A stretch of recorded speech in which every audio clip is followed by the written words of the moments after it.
wabarakatuh. Selamat malam dan sejahtera bagi kita semua. Selamat datang teman-teman di ruang Zoom kita pada malam hari ini yang insya Allah ya pada malam hari ini kita akan membahas dan kita akan mendiskusikan gitu ya bersama tentunya pemateri kita yang sangat luar biasa, alumni kami juga dan merupakan expert di bidangnya yaitu Pak Sohe. Kita pada malam hari ini akan membahas tentang bagaimana dan refleksi gitu ya peran kami dalam menyongsong kemerdekaan atau memperjuangkan kemerdekaan Indonesia. Nah, tadi teman-teman sudah mendengarkan gitu ya sedikit lagu kebangsaan kita gitu ya. Semoga perasaan kita masih perasaan 17-an dan semoga kita dapat berdoa yang terbaik bagi negara Indonesia seperti itu. Puji syukur kita sampaikan kepada Allah Subhanahu wa taala karena dengan limpahan rahmat dan hidayahnya kita dapat berkumpul pada malam hari ini dan tidak lupa salam kepada Nabi Teladan kita, Nabi junjungan kita, Nabi Muhammad SAW. Muhammad. Pada malam hari ini, sebelum kita memasuki acara ini, teman-teman, kita dengarkan tilawah, ya, tilawah Al-Quran yang akan dibacakan oleh Akhina Yusuf Rodi, ya Muhammad Yusuf Rodi, Yusuf Muhammad, sorry, Yusuf Muhammad, gitu ya. Mungkin kepadanya. Oke, oke, cek suara saya masuk tidak ya? Masuk. Tuh. Oke. Assalamualaikum warahmatullahi wabarakatuh. A'udzu billahi minasyaitonir rajim. Bismillahirrahmanirrahim. Inna fatahna laka fatham mubina liyaghfira lakallahu ma taqaddama min dambika wa ma ta'akhkhara wa yutimma ni'matahu 'alaika wa yahdiyaka siratan mustaqima wa yansurakallahu nasran 'aziza هو الذي أنزل السكينة في قلوب المؤمنين ليزدادوا إيمانا مع إيمانهم ولله جنود السماوات والأرض كان الله حكيما ليدخل المؤمنين والمؤمنات جنات تجري من تحتها الأنهار خالدين فيها من تحتها الأنهار خالدين فيها ويكفر عنهم سيئاتهم وكان ذلك عند الله فوزا عظيما ويعذب المنافقين والمنافقات والمشركين والمشركات الظانين بالله ظن السوء عليهم دائرة السوء وغضب الله عليهم ولعنهم وأعد لهم جهنم وساءت مصيرا ولله جنود السماوات والأرض وكان الله عزيزا حكيما إنا أرسلناك شاهدا ومبشرا ونذيرا لتؤمنوا بالله ورسوله وتعزروه وتوكروه وتسبحوه بكرة وأصيلا صدق الله العظيم. Assalamualaikum warahmatullahi wabarakatuh. Waalaikumsalam warahmatullahi wabarakatuh. Jazakallah khair kepada Asna Yusuf Muhammad yang sudah membacakan Al-Quran. Semoga yang membaca maupun yang mendengar mendapatkan di sisi Allah Subhanahu wa taala. Baik, kita lanjutkan ya, teman-teman. Kita akan juga mendengarkan gitu ya. Pelecut semangat kita yaitu kita juga akan mendengarkan kredo gerakan kami yang akan dibacakan oleh Akhina Agung. Betul ya? Oke, apakah Akhina Agung sudah ada di ruangan? Tadi kayaknya sudah ada. Ada Oke, Mas. kepada Suara saya masuk ya Mas? oh ya masuk ya. Kepadanya waktu dan tempat dipersilakan. Oke. Assalamualaikum warahmatullahi wabarakatuh. Redo gerakan kami.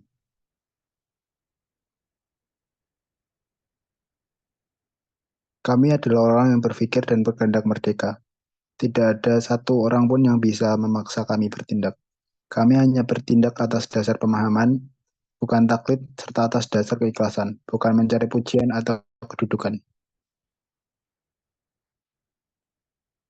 Kami adalah orang-orang pemberani, hanya Allah yang kami takuti. Tiada satu makhluk pun yang bisa menggetarkan hati kami, atau membuat kami tertunduk apalagi takluk kepadanya. Tiada yang kami takuti kecuali ketakutan kepada selainnya. Kami adalah para petarung sejati, atas nama hak kami bertempur, sampai tidak ada lagi fitnah di muka bumi ini. Kami bukan golongan orang yang melarikan diri dari medan pertempuran, atau orang yang enggan pergi berjihad. Kami akan memenangkan setiap pertarungan dengan menegakkan prinsip-prinsip Islam. Kami adalah penghitung resiko yang cermat, tetapi kami bukanlah orang-orang yang takut mengambil resiko. Syahid adalah kemuliaan dan cita-cita tertinggi kami. Kami adalah para perindu surga. Kami akan menyebarkan aromanya di dalam kehidupan keseharian kami, kepada suasana lingkungan kami. Hari-hari kami senantiasa dihiasi oleh tilawah, zikir, saling menasihati dalam kebenaran dan kesabaran. Diskusi-diskusi yang bermanfaat dan jauh dari kesia-siaan. Serta kerja-kerja yang konkret bagi kebaikan masyarakat. Kami adalah putra-putri kandung dakwah yang beredar bersama dakwah ini kemanapun perginya. Menjadi pembangunnya yang paling tekun, menjadi penyebar yang paling agresif, serta penegak yang paling kokoh. Kami adalah orang yang senantiasa menyiapkan diri untuk masa depan kami. Kami bukan orang yang suka minimalis, loyo. Kami senantiasa bertebaran dalam kehidupan, melakukan eksperimen yang terencana, dan kami adalah orang yang progresif yang bebas dari kejumudan. Kami memandang bahwa kehidupan ini adalah tempat untuk belajar, agar kami dapat, para penerus kami menjadi perebut kemenangan yang hanya akan kami persembahkan untuk Islam. Kami adalah ilmuwan yang tajam analisisnya, pemuda yang kritis terhadap kebatilan, politisi yang piawai mengalahkan musuh, dan piawai dalam menerjuangkan kepentingan umat. Seorang pejuang di siang hari dan rohib di malam hari. Pemimpin bermoral, teguh pada prinsip, dan mampu mentransformasikan masyarakat. Guru yang mampu memberikan kepemahaman dan teladan, serta yang tulus penuh kasih sayang. Relawan yang mampu memecahkan masalah sosial, warga yang ramah pada masyarakatnya dan responsif terhadap masalah mereka. Manajer yang efektif dan efisien, prajurit yang gagah berani dan pintar bersiasat. Prajurit diplomat yang terampil berdialog, piawai berwacana, luas pergaulannya, percaya diri yang tinggi, semangat yang berkobar tinggi. Sekian.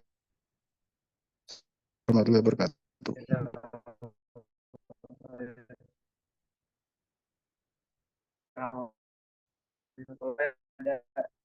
Saya sudah membacakan surah belakang kami.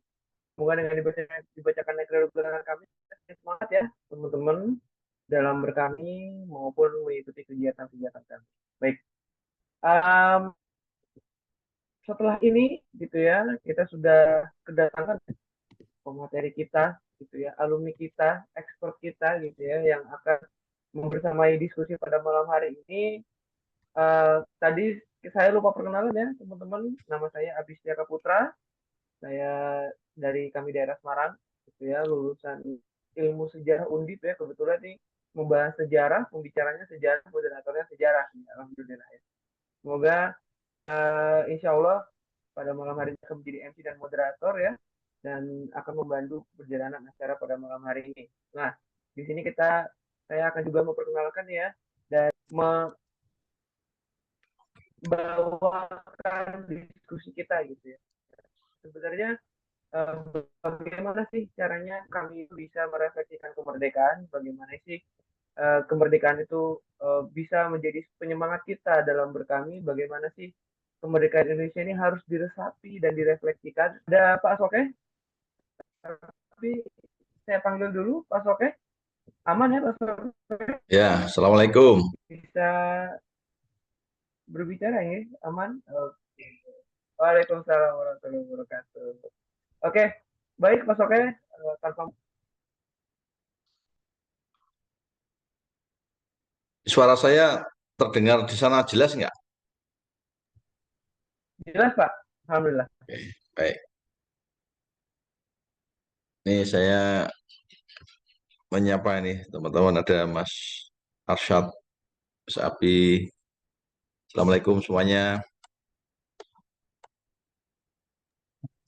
Ya, Waalaikumsalam warahmatullahi oke. wabarakatuh. Senang rasanya malam ini kita duduk sejenak, ya kan, santai dalam hari yang penuh berkah di malam Jumat. Kita bersyukur kepada Allah Subhanahu wa taala. Allah masih memberi kita kehidupan dan kemerdekaan di usia kemerdekaan Republik kita yang ke-79. Cuman pertanyaannya, apakah diri kita sudah betul-betul merdeka ini? Ya. Jadi apakah Mas Arsyad ini sudah menjadi ketua Kamda yang merdeka? Ya, apakah masing-masing kita ini menjadi pribadi yang merdeka? Menjadi mahasiswa yang merdeka? Mahasiswa yang mandiri, yang otonom, mahasiswa yang bertanggung jawab atas dirinya sendiri, dan kemudian bertanggung jawab untuk menentukan arah dan masa depannya sendiri. Tentu dengan support, dukungan dari berbagai ekosistem. Tapi dirinya sendirilah yang kemudian eh, menentukan pilihan-pilihan itu.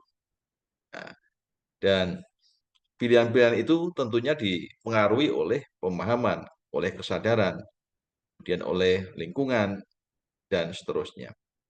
Oleh karena itu, pada malam hari ini kita membahas tentang refleksi kemerdekaan. Tapi nanti saya nggak akan berbicara tentang 79 tahun kemerdekaan. Saya akan fokus nanti berbicara tentang eh, masa kini kemudian ditarik ke masa lalu, kaitannya dengan kampus dan masyarakat sipil.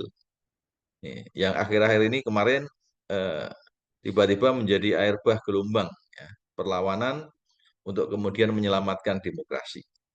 Ya, nanti fokus fokus kita ada dua, ada di situ.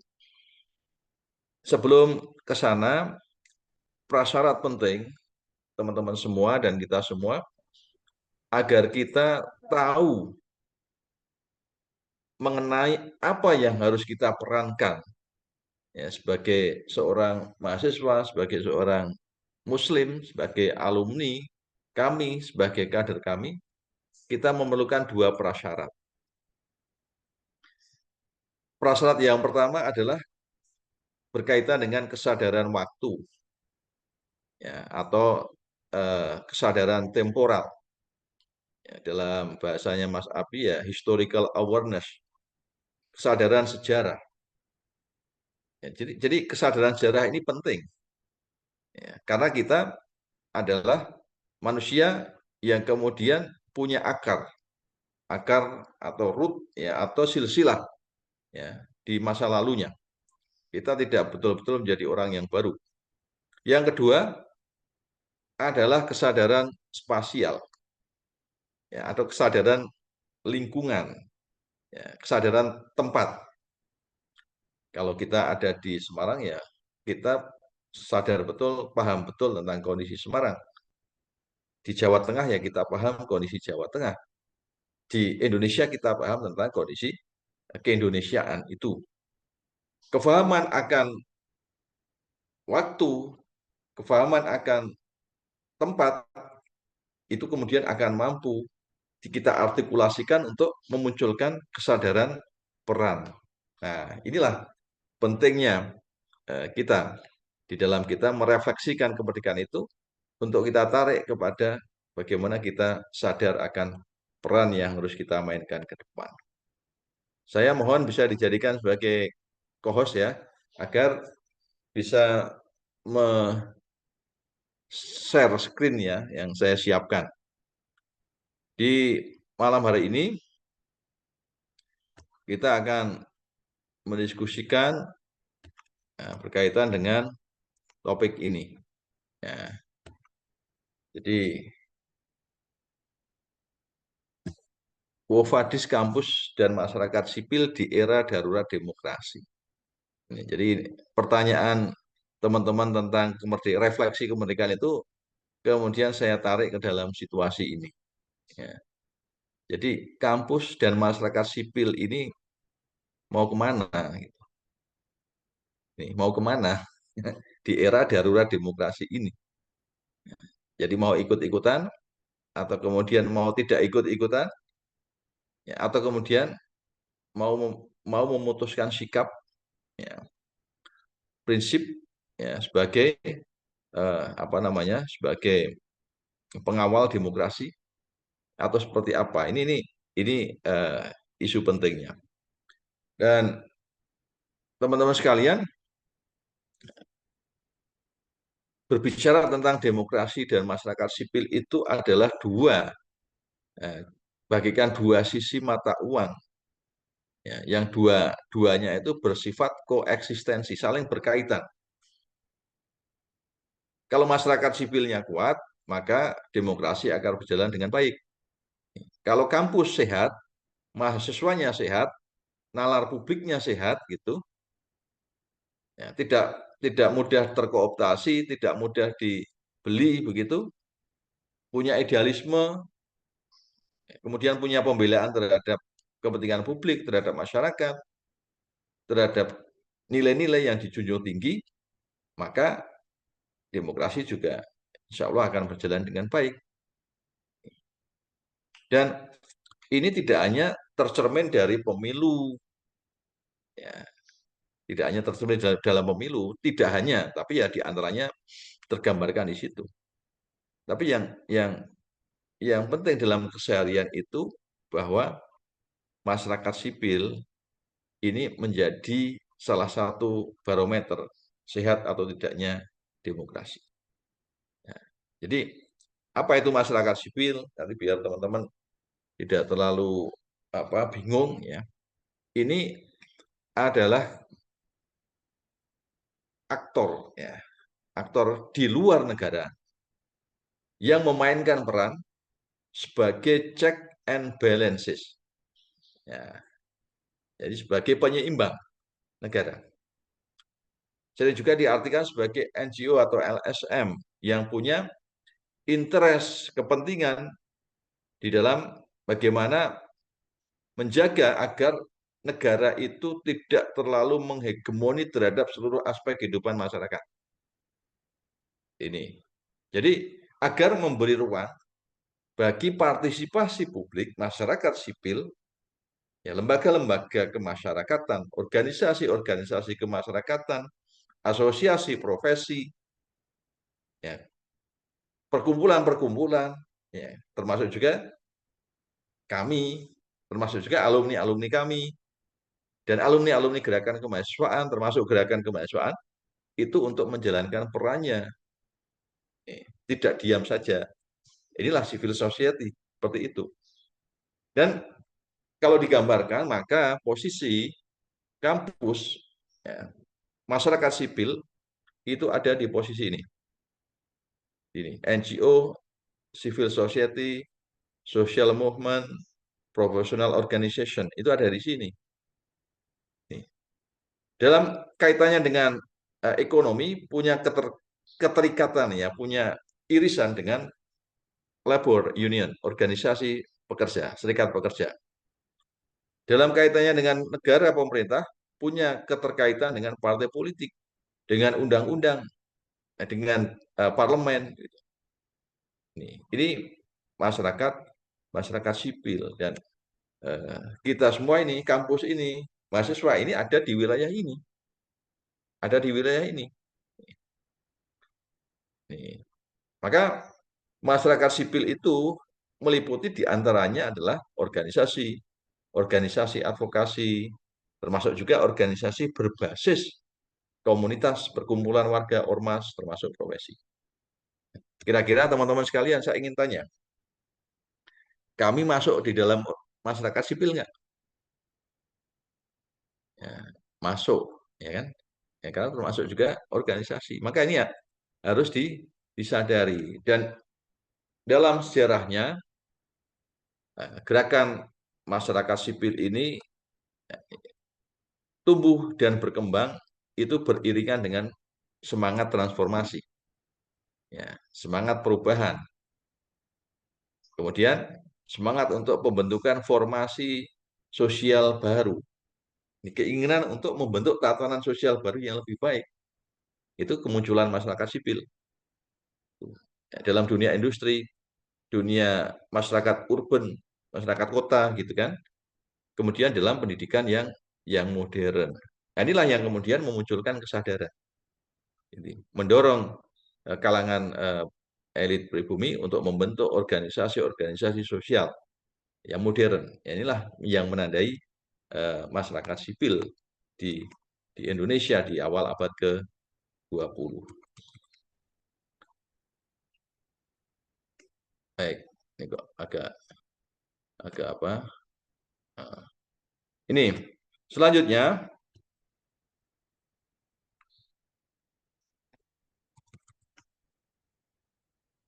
ya bergerak ya. Oke. Saya tutup dulu ya. Oke, selanjutnya gagasan tentang demokrasi. Kalau tadi kita membahas berkaitan dengan sejarah masyarakat sipil. Ya. Jadi selanjutnya keberadaan masyarakat sipil itu beriringan dengan gagasan demokrasi. Tadi saya menyampaikan berkaitan dengan kesadaran atas situasi diri, situasi komunal, situasi bangsa, kemudian situasi di masa kolonial, kemudian kesadaran akan ketidakadilan. Nih, kalau sekarang kan apa namanya yang teman-teman suarakan kan tentang apa namanya dinasti, ya kan? Nih, jadi karpet merah untuk anak pejabat, ya kalau dulu kan bangsawan. Jadi kesadaran akan ketidakadilan itu yang kemudian mendorong tuntutan kemerdekaan. Selain itu juga tuntutan kebebasan bagi individu dan persamaan hak bagi semua. Nah, ini kan esensi daripada demokrasi. Ini. Maka teman-teman sekalian, nanti kita akan melihat ya, bagaimana perkembangan daripada gagasan demokrasi itu dalam lintasan zamannya. Ya, kita akan lihat. Jadi misalnya di fase pasca kemerdekaan, ya, kita akan lihat ya, gimana di awal-awal tahun 1950 kita kenal sebagai masa percobaan demokrasi. Demokrasi parlementer. Ini masyarakat sipilnya lumayan. Tapi mulai nanti tahun 59, tahun 60-an itu kemudian menurun dan mengalami titik nadirnya nanti mendekati tahun 65. Ini kemudian di masa Orde Baru, di masa Soeharto, kondisi masyarakat sipil, kondisi demokrasi ini menghadapi tantangan yang berat. Jadi organisasi-organisasi massa itu menghadapi stigmatisasi, menghadapi deideologisasi, kemudian depolitisasi. Sehingga takut ya, organisasi Islam dicap kanan, ya kan? Ya, dicap kanan, nanti dicap teroris. Sehingga harus ada upaya kalau sekarang deradikalisasi. Kalau dulu deideologisasi. Kemudian biar tidak terlalu vokal, tidak terlalu apa namanya frontal, kemudian dilakukan depolitisasi. Dicerabut akar-akar politiknya. Ini. Jadi, tapi namanya juga gerakan, ya, itu mau ditutup, mau dibungkam, mau di apa, itu pasti akan menemukan katupnya sendiri, akan menemukan jalannya sendiri. Oleh karena itu muncul gerakan-gerakan di masa itu, gerakan koreksi, gerakan konfrontasi, kemudian gerakan intelektual organik. Nah, jadi gerakan-gerakan varian-varian gerakan ini mestinya teman-teman kami juga melakukan satu self assessment, ya, penilaian sendiri, penilaian ke dalam. Bagaimana reformulasi kami dalam memainkan gerakannya di masa kini. Seperti apa? Apakah kemudian gerakan koreksi itu relevan, masih relevan? Apakah gerakan konfrontasi itu relevan? Apakah gerakan intelektual organik itu relevan? Kalau toh jawabannya relevan, seperti apa relevansinya? Bagaimana manifestasinya? Nah, ini tentu perlu teman-teman mendialogkan itu, ya. Dan di masa kini tantangan di era reformasi sekarang ini bukan semakin ringan, justru semakin berat. Nih. Jadi di sini Usman Hamid dari Komnas HAM dalam perjalanan sejarahnya selama, kalau sekarang ya 26 tahun reformasi, demokrasi belum mengalami kemajuan signifikan dan cenderung mengalami kemunduran.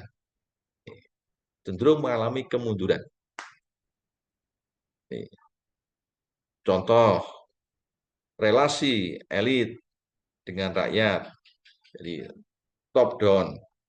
Kemudian nanti asimetris dari bawah, ya, samping, ya, horizontalnya itu juga muncul problema. Jadi kebijakan yang dinilai mengurangi kebebasan masyarakat sipil, tiba-tiba, ya, misalnya tiba-tiba regulasi sudah siap mau disahkan, ya kan? Itu MK, ya. Tiba-tiba tanpa proses hearing yang memadai muncul Undang-Undang Cipta Kerja, ini tanpa partisipasi publik yang cukup.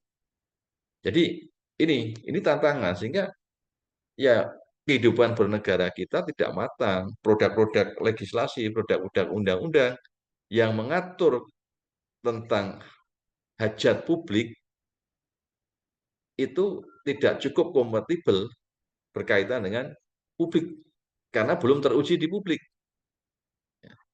Tiba-tiba tengah malam disahkan, nah, model-model begitu.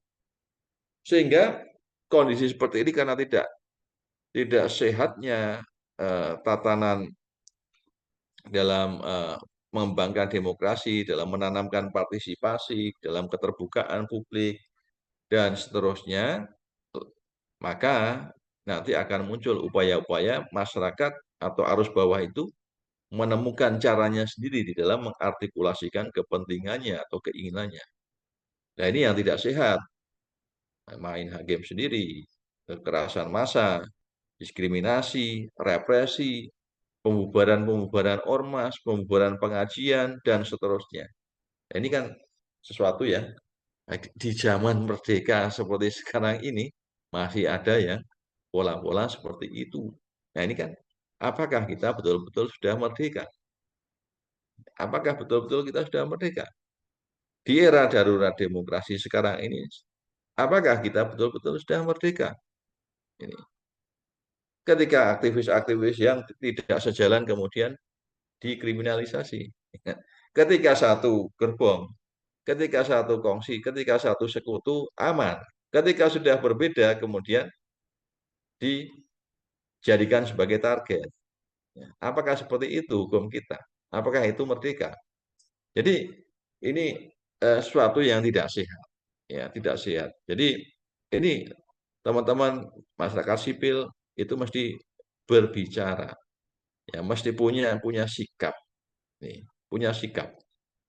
Jadi teman-teman sekalian, inilah yang kemudian diistilahkan bahwa demokrasi kita mengalami fraud, ya, cacat, ya, gagal, cacat. Jadi itu maknanya bahwa kita bisa melaksanakan pemilu, ya, pemilu itu bisa terlaksana relatif lah, ya, bebas, adil gitu. Tetapi beberapa pelanggaran-pelanggaran, kemudian penyimpangan-penyimpangan itu tetap berjalan melenggang tanpa ada suatu kendali. dari masyarakat. Jadi kita itu istilahnya luweh-luweh bahasa Jawanya. Terserah karep-karepmu gitu kan. Mau money politik ya terserah kan. Mau mengangkangi konstitusi ya terserah. Nah, kalau sudah terserah itu kan bahaya.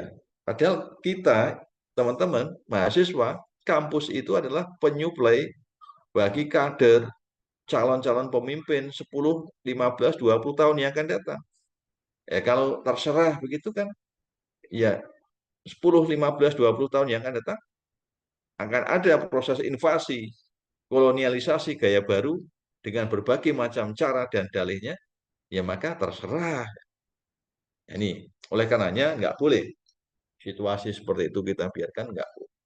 Maka bagaimana strateginya? Ya, ini sekaligus refleksi bagi kita 79 tahun kita merdeka. Maka kita harus membangkitkan lagi masyarakat sipil, membangkitkan lagi mahasiswa, sivitas akademika dari tidur panjangnya. Jadi kita harus kembali ingatkan, sadarkan bahwa kampus sebagai bagian dari masyarakat sipil itu sangat punya potensi besar untuk dikembangkan dan berkembang sebagai penopang pemerintahan yang demokratis. Maka kalau kita nggak aware terkait dengan itu, dan kampus memelihara feodalismenya, begitu, maka ya akan jauh, semakin jauh. Nah ini harus ditumbuhkan kembali, diskusi di kampus seperti ini ya, itu menjadi menu-menu yang biasa gitu, di kampus. Beda pandangan, beda pendapat, biasa. Ya, kita fokus konsen kepada mencari kebenaran, mencari solusi yang terbaik. Dan itu dibangun dari argumentasi ilmu, bukan otoritas politik atau kekuasaan, tapi argumentasi ilmu. Sehingga mahasiswa, organisasi profesi, ya kan, berdiskusi, membahas tentang masa depan bangsa itu secara setara, ya kan? Jadi saya sudah hilang ini embel-embel dosennya itu kan, setara argumentasinya dengan teman-teman sama, nanti akan dilihat, diukur bobotnya. Oleh karena itu kita harus melakukan refleksi tadi ya, temanya adalah refleksi. Ini. Jadi kita harus refleksi kembali nih poin 2 ini. Refleksi kembali. Sejauh mana, sejelas apa kami ini punya visi untuk kemudian mewujudkan cita-cita demokrasi dan reformasi. Kita punya amanah 6 visi reformasi, ya kan? Berantas KKN, di antaranya penegakan hukum, supremasi hukum. Ini. Kemudian pemerintahan yang bersih. Kemudian termasuk penegakan demokrasi. Ya, ini sejelas apa posisi kami? Ini sejelas apa posisi kami dalam konteks meneguhkan kembali visi misi demokrasi dan reformasi. Di mana kami? Ini di mana kampus? Ini kita bertanya sendiri.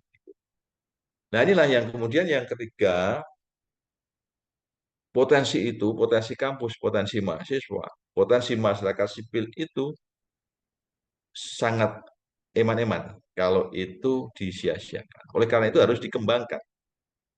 Dikembangkan. Oleh karena itu diskusi, aksi, kemudian pemberdayaan, penguatan masyarakat sipil, itu mesti menjadi agenda lagi. Sehingga masyarakat tidak hanya kemudian eh, mudah digantikan dengan politik transaksional, dengan uang gitu. Ya, ini harus dicerahkan lagi. Harus dicerahkan lagi, disegarkan lagi mindset-nya. Dan yang terakhir, inilah tantangan kita bersama. Bagaimana menciptakan linkage, ya, linkage jaringan dan jalinan gerakan-gerakan yang pro demokrasi, termasuk juga kami dengan gerakan-gerakan yang lain. Dalam rangka apa? Mengembangkan literasi politik. Nah, jadi literasi politik ini mesti harus dibangunkan kembali. Jangan nanti tiba-tiba aksi, tapi literasinya minim. Jadi inilah yang kemudian akan mampu pelan-pelan nanti memperkuat legitimasi sosial, pengakuan daripada sosial masyarakat ya, terkait dengan kapasitas, kapabilitas, dan kemudian profesionalitas daripada gerakan mahasiswa itu sendiri. Saya kira itu sebagai pemantik diskusi yang bisa saya sampaikan. Untuk selanjutnya saya kembalikan kepada moderator Mas Abi Setiaka Putra. Silakan. Oke, baik. Jazakallah khair, Pak. Oke, atas pengantikan ya Allah. Ya. Allah. Oke, bagaimana teman-teman? Kalau ada yang sudah terpantik, boleh banget nih kalau teman-teman sudah ada yang terpantik, mungkin ada yang mau menyampaikan argumen, pertanyaan, ataupun sanggahan barangkali yang berbeda pendapat tidak apa-apa gitu ya kata Pak. Dan memang itu sebuah hal yang harusnya wajar gitu ya di negara demokrasi. Oke, ini udah ada yang angkat tangan. Ada Mas atau Mbak Rida ya? Ya, monggo, silakan. Bang Mik. Assalamualaikum warahmatullahi wabarakatuh. Assalamualaikum warahmatullahi wabarakatuh. Selamat malam, Pak. Sebelumnya izin Pak, saya izin bertanya, tapi mohon maaf karena tadi nggak sempat ngikutin materinya karena baru sampai di kosan. Eh, Dari mana? Sebelumnya perkenalkan, Ya, silakan nama perkenalan. saya Rizday. Saat ini saya statusnya mahasiswi di Unisula, Pak. Kebetulan jurusannya hukum.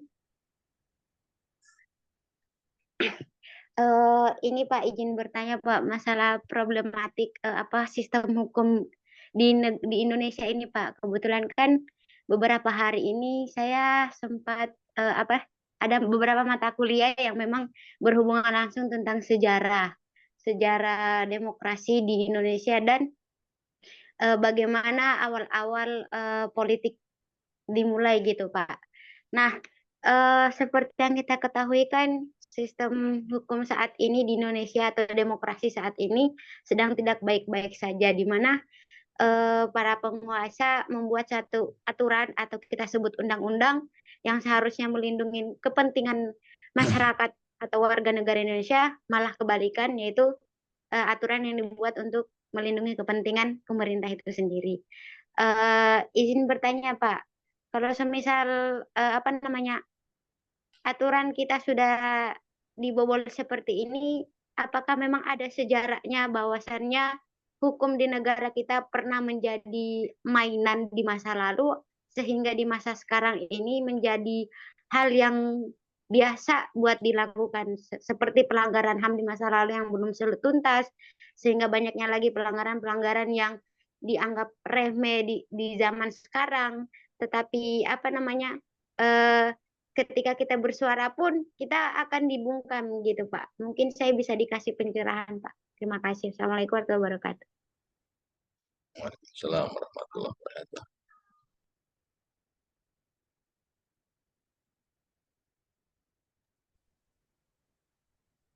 Oke, monggo Mas, oke. Bisa Langsung ya. dijawab, Pak. Baik, ini pertanyaan Mbak Ridai dari Unisula. Yang pertanyaannya bagus ya, kaitannya dengan ya politik hukum ya, termasuk dengan demokrasi ya.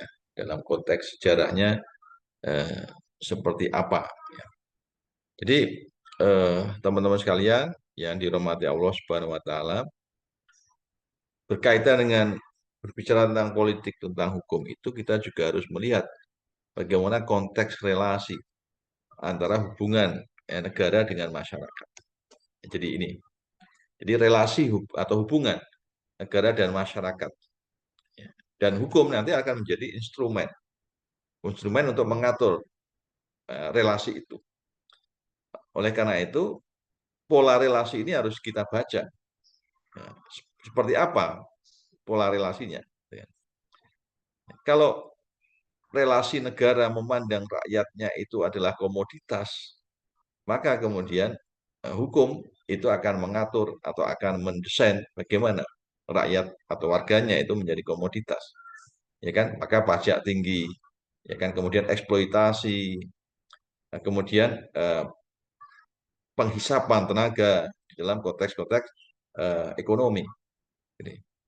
Tapi kalau negara memiliki filosofi sebagai welfare state, negara kesejahteraan, pelayanan, maka hukum itu digunakan sebagai instrumen untuk mewujudkan kesejahteraan masyarakat melalui instrumen-instrumen kenegaraan, produk-produk undang-undang, regulasi yang ada. Ini yang harus kita pahami. Maka nanti Mbak Ria tadi ya, diantaranya coba misalnya baca, saya pernah menulis buku tentang bagaimana relasi antara negara dengan umat Islam, termasuk organisasi-organisasi Islam di masa Orde Baru, dengan background sejarahnya di masa Orde Lama. Itu saya bagi menjadi tiga pola relasi. Yang pertama adalah relasi konfrontasi. Ya, konfrontasi. Polanya itu adalah konfrontasi, perlawanan. Ya, karena ya sama-sama keras. Ya, kebijakan negara keras, ya, kemudian akan muncul penentangan dengan keras. Contohnya adalah produk undang-undang pembubaran, ya, pembubaran partai politik. Ya, kalau waktu itu kan Masyumi, ya. Di pengkondisian Masyumi untuk kemudian bubar. Ini diantaranya. Kalau yang terbaru kemarin adalah pembubaran ormas, ya, pembubaran ormas. Ini kan contoh produk hukum tadi. Ya. Maka kalau dalam konteks saat ini kita melihat bahwa hubungan antara negara dan masyarakat itu cenderung asimetris. Ya, asimetris. Jadi asimetris itu banyak intersepsi, ya. Jadi banyak peluang bagi negara untuk melakukan intervensi. Ya. Jadi tidak mulus, tidak lancar. Gitu. Inilah yang kemudian memunculkan negara yang sifatnya nanti adalah otoriter. Nah, negara birokratis yang otoriter. Nah, kalau negara birokratis yang otoriter, maka akan memunculkan apa yang disebut sebagai struktur politik oligarki. Nah, kalau politik oligarki, maka ya jelas demokrasi yang sifatnya partisipatoris dan substantif itu akan rusak. Nah, bagaimana cara merusaknya ya? Melalui produk undang-undang, diantaranya melalui instrumen hukum ya. Mbak Ria sudah pahami lah fenomena 5 tahun terakhir ya. Bagaimana produk undang-undang kita itu penuh dengan pesanan ya, sesuai dengan pesanan siapa yang memesan. Ya. Untung saja kemarin di masa-masa ini teman-teman mahasiswa, masyarakat sipil itu sigap, responsif. Ya, kalau tidak ya itu melingkar.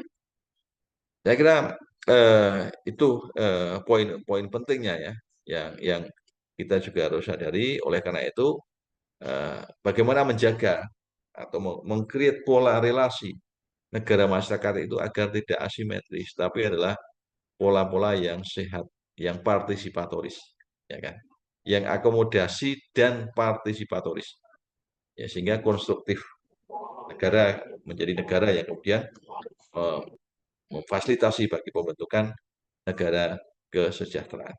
Begitu, terima kasih.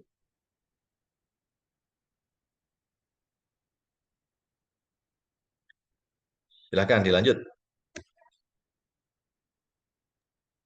Oke, udah Mbak Ridai atau ada yang mau di follow up nih? Ini Mbak Ridai, cukup ya? Mau ini nambah satu lagi boleh nggak, Mas? Boleh. Nambah satu lagi ya. Ya, silakan. Soalnya menarik. Ini yang terakhir sih Pak pertanyaannya. Kalau kondisi Indonesia di masa lalu itu gimana sih Pak? Sama perbedaan kondisi negara di masa lalu sama yang sekarang itu gimana Pak? Saya ingin tahu Pak, soalnya kan saya Gen Z ya Pak, jadi perlu pencerahan gitu Pak. Biar nanti ketika nanti saya di kelas, saya bisa menambah wawasan saya, ilmu pengetahuan saya, dan bisa berbagi kepada teman-teman saya, Pak. Apakah sekacau dahulu atau sekarang, Pak? Oke, jadi kalau melihat sejarah ini kan kita lihat secara utuh ya. Dari masa ke masa itu dilihat spektrumnya secara utuh. Ya, jadi tadi saya sudah tadi kalau Mbak Rita tadi dari awal ya, saya sudah membahas dari awal masa kolonial, kemudian masa pasca kemerdekaan, Orde Baru sampai dengan saat ini. Saat ini. Jadi kita fokus tadi kepada masyarakat sipil, kampus dan demokrasi. Ya, fokus ke situ kan. Ya, perbincangan kita tadi fokus ke situ. Sehingga peran kampus mahasiswa itu menjadi elemen yang penting untuk apa? Menjaga balancing agar negara itu di dalam geraknya, dalam langkahnya, dalam kebijakannya itu juga ada yang mengkontrol. Ya. Ada perspektif lain di luar perspektif kekuasaan, yaitu perspektif masyarakat sipil. Ini yang mana masyarakat sipil itu relatif otonom, tidak kemudian mutlak otonom, relatif otonom. Sehingga apa? Statementnya, ya. Kemudian aksinya itu tidak serta-merta politik dan elektoral, tapi memiliki satu visi kepedulian itu. Oleh karena itu inilah yang harus dibangun agar apa? Penyimpangan-penyimpangan itu tidak berterusan. Nah, sebagaimana dari sejarah kita belajar tadi Orde Lama 1950 sampai 1955 itu relatif bagus dalam konteks masyarakat sipil dan produk-produk undang-undang. Tapi setelah 59 sampai 65 itu kan titik nadir daripada perkembangan masyarakat sipil. Sehingga apa? Muncul dekret presiden waktu itu kan, kemudian muncul pengangkatan presiden seumur hidup. Nah, ini kan bahaya, ya kan? Pengangkatan presiden seumur hidup, sehingga apa? Posisi presiden menjadi dominan. Ya. Jadi apa yang dikatakan itu menjadi sesuatu yang kemudian selayaknya undang-undang, karena tidak apa namanya sangat powerful. Di masa Orde Baru tadi saya sampaikan ada stigmatisasi, ada ideologisasi gitu. Nah, kemudian ada depolitisasi. Ya, depolitisasi. Tentu itu semua kan nanti tercermin dalam undang-undang. Maka ada undang-undang Ormas, gitu kan? Kemudian ada nanti kewajiban untuk syarat asas tunggal Pancasila dan lain sebagainya. Nah, dalam perspektif demokratisasi, partisipasi publik ini yang perlu kita uji jauh mana tingkat baik dan buruknya. Tapi dalam konteks di masa Orde Baru, di mana semangatnya adalah dua. Satu adalah stabilitas politik, kedua adalah pertumbuhan ekonomi, maka ini bisa kita lihat logisnya, ya kan? Logisnya. Jadi negara memandang kekuatan-kekuatan umat Islam kanan, kemudian kekuatan kiri, ini bagian yang harus dijaga, dirawat, dijaga, agar tidak kemudian mengganggu stabilitas politik bagi kepentingan pembangunan. Ini tadi positioning tadi masyarakat sipil, positioning umat Islam, ini mesti harus tahu dalam konteks itu. Maka di masa kini kita harus juga waspada. Bagaimana kita lihat contoh ya, NU, kemudian Muhammadiyah dengan tawaran-tawaran konsensi tambang misalnya, contoh ya, ini kan sebenarnya membahayakan. Ya. Karena apa? Ini adalah aset umat. Ya, NU Muhammadiyah ini adalah masyarakat sipil, lembaga masyarakat sipil, dan itu bukan masyarakat ekonomi, itu domainnya berbeda. Ya, domainnya beda, ini bukan arena khidmatnya. arena khidmatnya adalah pemberdayaan umat, pencerdasan umat. Nah ini kemudian diberikan tawaran-tawaran konsesi tambang, ini sudah lain. Maka pertanyaan kita ini mudeng atau tidak, atau ini jebakan, ya kan? Jadi sebenarnya pemerintah itu paham atau tidak, ya, atau ini jebakan. Nah, ini harus dilihat dengan cermat. Saya kira itu kita juga harus hati-hati, waspada, tidak hanya sekedar hukum, tapi juga tawaran-tawaran yang kelihatannya itu menggiurkan, itu juga harus didalami dengan lebih lebih cermat dan seksama. Jangan-jangan itu jebakan yang kemudian menjadikan kita tidak merdeka di dalam kita menentukan sikap dan prinsip-prinsip dalam kehidupan berbangsa dan bernegara. Begitu Mas Abi.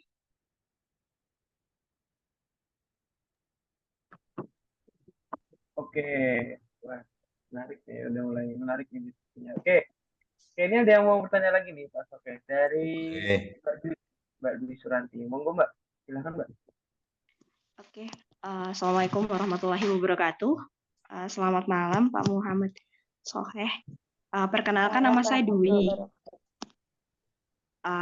Perkenalkan saya Dwi, asalnya dari Lampung. Sebelumnya saya alumnus dari FIB Undip. Nah, menarik ya diskusi pada malam hari ini gitu, membicarakan bagaimana membangun kesadaran sosial masyarakat gitu. Namun saya di sini ingin memiliki satu sisi pembanding gitu Pak, bahwa sejatinya ya, saya lulusan dari antropologi sosial, gemar gitu membaca salah satu buku, ada namanya buku dari Benedict Anderson. Benedict ini mengatakan bahwa dia menulis bahwa masyarakat adalah komunitas imajiner. Sebenarnya sama halnya gitu. Kayak kita tahu bahwa kita kader kami, filosofinya adalah 7 gerak kami gitu basisnya. Kita tahu harusnya kita sebagai anak kami, arah gerak kita adalah kredo gerakan. Tapi pada faktanya, ketika kita ada di benar-benar posisi itu, tidak semua kader kami kan melakukan hal tersebut ya Pak.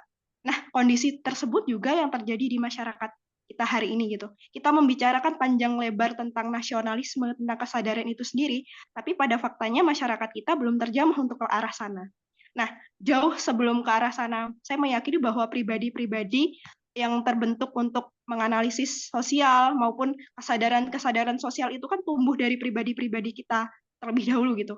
Nah, mungkin di sini konkret saja pertanyaannya adalah bagaimana dahulu Bapak setelah menjadi fresh graduate gitu ya, untuk menyikapi kondisi bahwa sejatinya kita memang hari ini harus berkutat gitu ya dengan gaji UMR, dengan kalau tidak mapanan itu gitu. Nah, bagaimana Bapak menjaga rules, idealisme, di mana dihantamkan dengan kondisi-kondisi yang tidak ideal tersebut.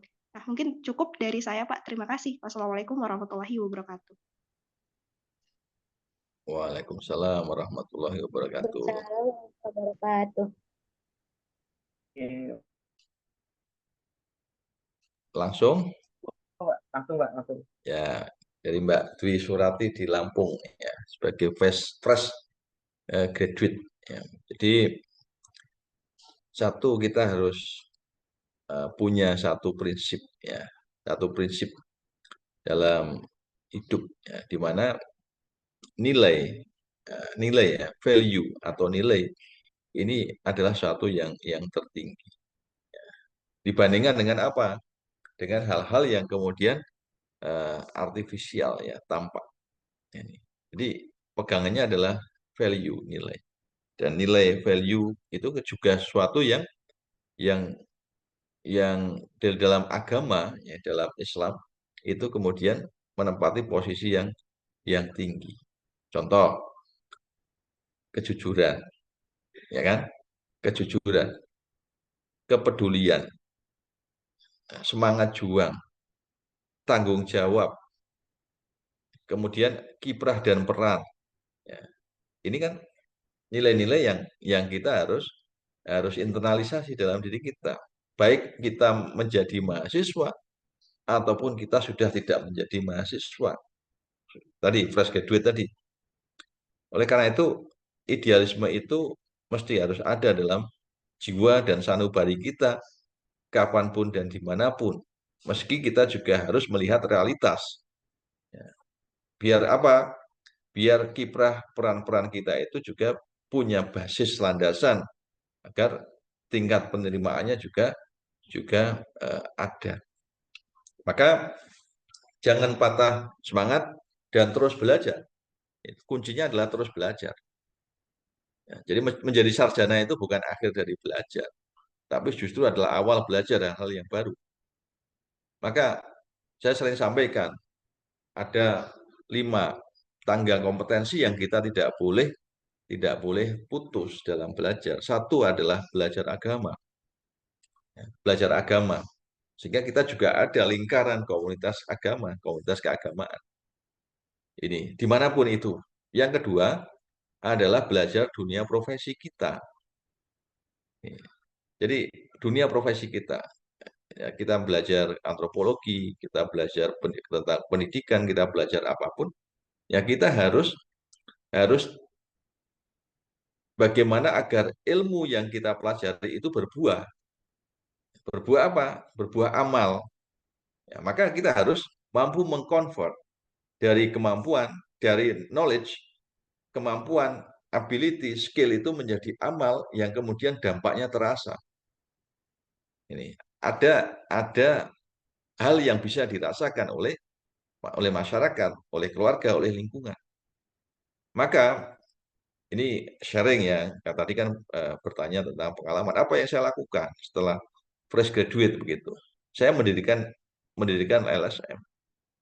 Saya mendirikan LSM lembaga.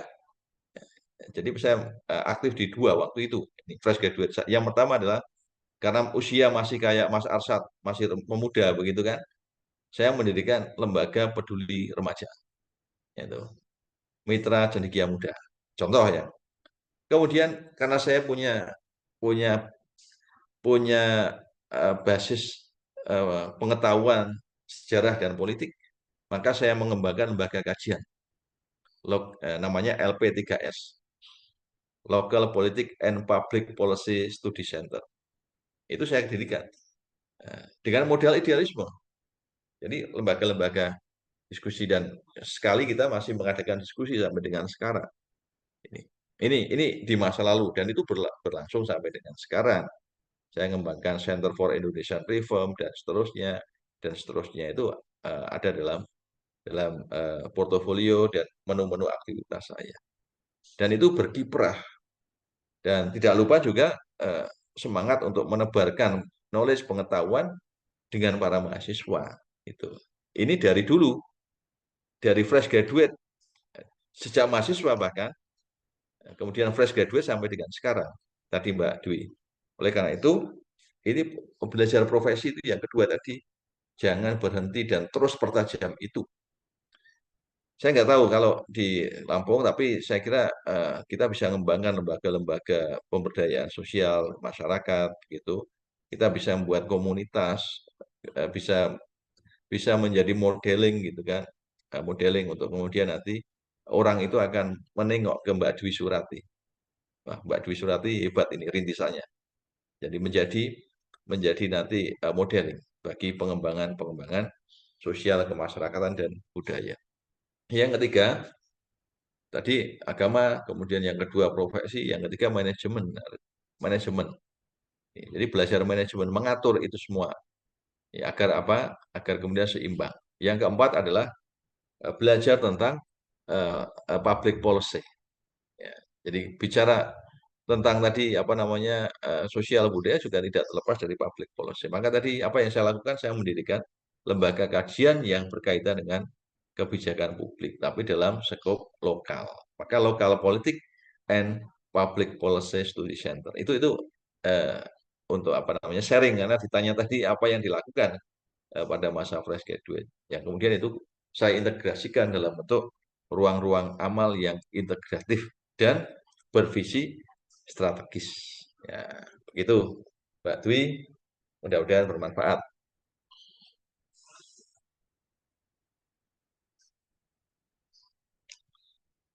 Oke, gimana Mbak Dwi?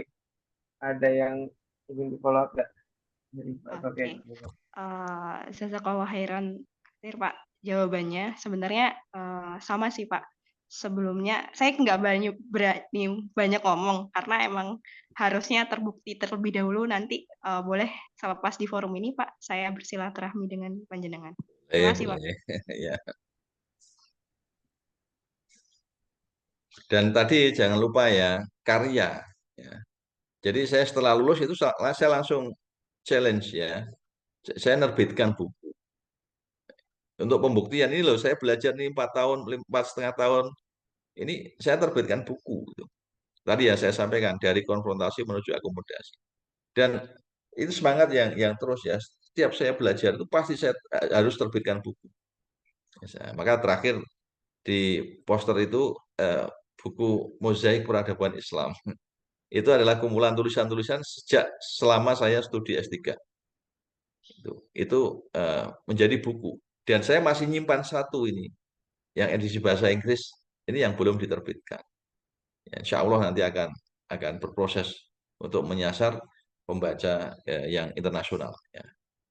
Jadi ini idealisme dan itu menjadi prinsip ya dan value dan itu tidak terbeli ya karena itu harganya mahal. Maka idealisme itu harus saya jaga sendiri, kita jaga, kita rawat sendiri, kita suburkan sendiri agar itu hidup dan kemudian menghidupi dalam kehidupan kita.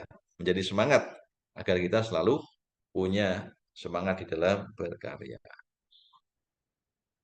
Gitu. Lanjut, monggo. Sampai 10 menit lagi ya maksimal ya. Saya juga harus berbagi dengan yang lain ini. Ya, monggo.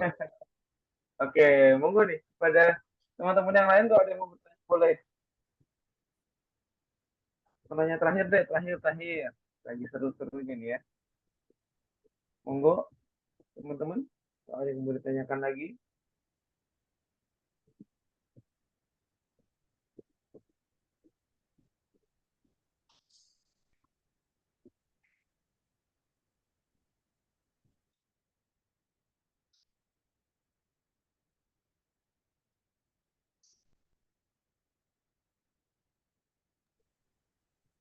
Mbak Rida tadi itu lagi ya.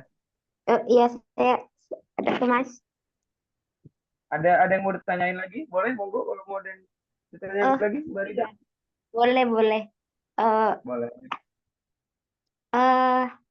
Ini saya tadi kebetulan saya juga fresh graduate 2 tahun yang lalu, jadi pengangguran. Aduh. Ini izin bertanya lagi.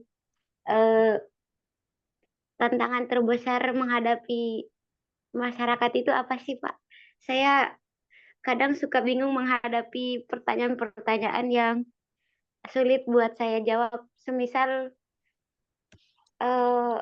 karena kebetulan saya ini pengen jadi pengacara, saya selalu ditanya, ketika nantinya kamu dalam pemerintahan dan pengacara itu kan tentunya akan melindungi ininya ya, apa namanya, saya lupa. Yang dia melindungi kliennya. Tetapi kalau misalkan kliennya itu salah dan saya harus membela, dan ketika yang saya bela itu salah dan dikabulkan dalam peradilan itu, dan saya akan dihadapi dengan masyarakat seperti itu, gimana Pak? Apakah saya salah gitu Pak? Baik, jadi tadi saya sampaikan value ya. Value, hal yang berkaitan dengan nilai. Jadi nilai itu suatu yang kemudian sangat berharga. Ya, berharga dan karena berharga maka tidak ternilai harganya. Ya, jadi nilai sendiri itu tidak ternilai harganya. Saking berharganya. Ya, nilai-nilai tadi yang saya sebutkan kebenaran, kejujuran, ya, keadilan. Itu kan nilai-nilai yang itu nilai-nilai Islam. Maka di mana kita berpihak, ya kan? Di mana kita berpijak dan di mana kita berpihak itu semestinya ada pada nilai-nilai itu. Dimanapun kita sebagai profesi apapun itu. Apalagi tadi pengacara, ya kan? Sebagai pengacara. Jadi kita kan belajar tentang ilmu hukum misalnya kan kalau tadi Mbak siapa Raditya ya belajar hukum. Ya, kita punya ukuran-ukurannya. Oleh karena itu, dari ilmu yang kita pelajari itu kita mampu menyaring, ya kan? Mampu menyaring di mana yang menurut kita ini benar, meskipun itu tidak ada uangnya, dan mana itu yang salah, meskipun itu banyak uangnya. Itu kalau salah ya tetap kelihatan salah, harus katakan salah, dan kita berpihak kepada yang benar, bukan kepada yang bayar. Ini jadi berpihaknya itu pada yang benar, bukan kepada yang bayar. Oleh karena itu, eh, posisi itu menentukan, ya, menentukan. Jadi kalau kita mau apa namanya, apakah kemudian yang salah tidak dibela? Ya kita membela itu bukan pada sikap salahnya, tapi pada hak-hak kemanusiaannya. Yang dibela pada hak-hak kemanusiaannya, bukan pada tindakannya yang salah. Kalau yang salah ya tetap katakan salah, tapi meskipun salah, gitu, toh kalau kita mau membela ya, itu salah, tapi juga jangan diperlakukan tidak manusiawi, harus diperlakukan sesuai dengan hukum. Ya, jadi saya kira eh, Mbak Reditya tadi lebih paham lah ya terkait dengan itu, tapi saya hanya menyampaikan berkaitan dengan prinsip-prinsip yang dasar ya, yang dasar. Sehingga kalau seperti itu maka bahasakan sesuai dengan kemampuan masyarakat di dalam mencerna informasi atau mencerna pengetahuan. Ya. Jadi kalau di masyarakat kan ya ringan-ringan ya ringan-ringan, yang mudah ditangkap, di wani biro dan seterusnya kayak gitu ya mesti apa diimbangi ya dengan hal-hal yang benar, ya, ya kemudian tidak serta-merta apa-apa itu sifatnya transaksional, serta-merta nilainya adalah uang. Jadi tetap semangat. Tadi backgroundnya hukum, apalagi hukum itu, jadi kita jangan berpikir gini ya, jangan berpikir saya hukum terus bekerja sebagai pengacara saja atau apa tadi hakim, tapi tingkat naikkan value-nya. Ya, jadi saya background hukum, saya background budaya, saya background sosial, saya background sejarah. Apa yang bisa saya sumbangkan ya, untuk menambah nilai agar masyarakat, agar bangsa, agar negara ini punya nilai tambah dengan keberadaan saya. Itu. Jadi kita semua, ya, kader kami itu nanti menjadi added value, menjadi satu hal yang menambah nilai kebaikan. Sehingga kita tidak hanya berbicara tentang profesi A, profesi B, tapi kalau sudah menjadi A, menjadi B itu jadi tambah lebih baik seperti apa. Begitu tadi Mbak Redit ya. Jadi dengan background hukum yang dimiliki, maka sungguhnya kita bisa melakukan banyak hal untuk kemudian menghadirkan hukum yang lebih adil, yang kemudian lebih berpihak kepada kebenaran. Ya. Oke, saya kira gitu ya, Mas Abi dan teman-teman sekalian yang bisa saya sampaikan. Saya kira itu. Kalau kapan-kapan akan melakukan diskusi lagi nanti bisa disambung. Sepertinya nanti minggu depan saya juga masih diminta ngisi di apa itu yang apa offline atau apa itu. Tadi saya baca. Oke, saya saya tutup atau nanti akan ada closing statement. Oh iya, eh mungkin langsung saja ya Pak Sofi, kita foto-foto dulu mungkin. Kita minta Oke. waktunya buat ya Pak. Oke, mungkin kepada teman-teman media Kamda ya bisa dipimpin atau diarahkan nih teman-teman yang ada di Zoom gitu ya untuk bisa segera foto-foto nih, ambil dokumentasi gitu ya untuk masuk di Instagramnya Kamda nih kayaknya. Oke, silakan. Nafi dan teman-teman. Oke, baik teman-teman semuanya yang ada di room Zoom, silakan yang berkenan untuk membuka kameranya agar kita bisa dokumentasi bersama.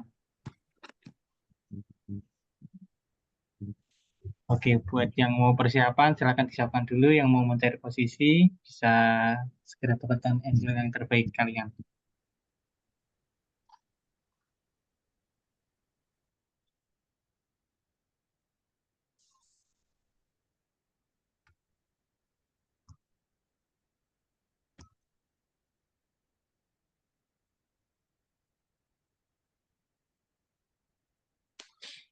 Oke, baik.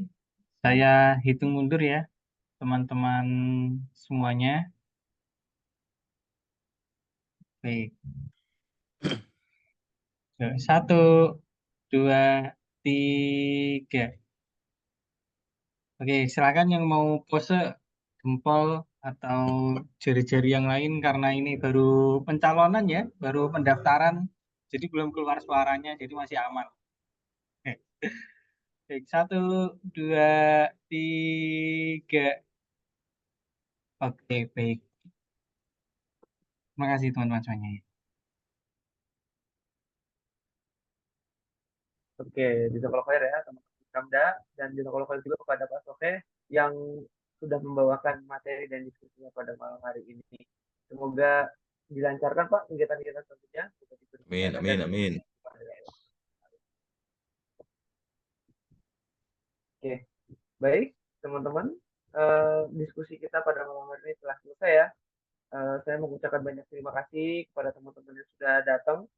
Pada kesimpulannya teman-teman yang sudah diskusikan pada malam hari ini bahwasanya kita ini ya harus sadar bahwasanya posisinya kami adalah sebagai civil society, sebagai check and balance-nya dari pemerintah, dari pejabat, maka dari itu kita harus bisa melakukan check and balance tersebut secara berkala ataupun secara baik gitu ya, agar setiap kebijakan-kebijakan ataupun setiap hal-hal yang dilakukan oleh pemerintah dapat memperoleh atau dapat memperoleh kebijakan yang baik dan benar untuk rakyat. Oke, terima kasih kepada teman-teman yang sudah datang. Kita akan tutup ya diskusi kita pada malam hari ini. Terima kasih kepada teman-teman semuanya dan semoga kita dapat bertemu lagi di diskusi-diskusi selanjutnya dan selamat Hari Kemerdekaan Indonesia. Mari kita tutup dengan mengucapkan istighfar ya sebanyak-banyaknya dan kita tidak lupa untuk mengucapkan doa kafaratul majelis. Oke, saya Abi selaku MC pamit undur diri. Terima kasih teman-teman semuanya. Sampai jumpa lagi. Wassalamualaikum warahmatullahi wabarakatuh. Waalaikumsalam warahmatullahi wabarakatuh. Baik, mohon izin ya. Sampai jumpa lagi, Laliko.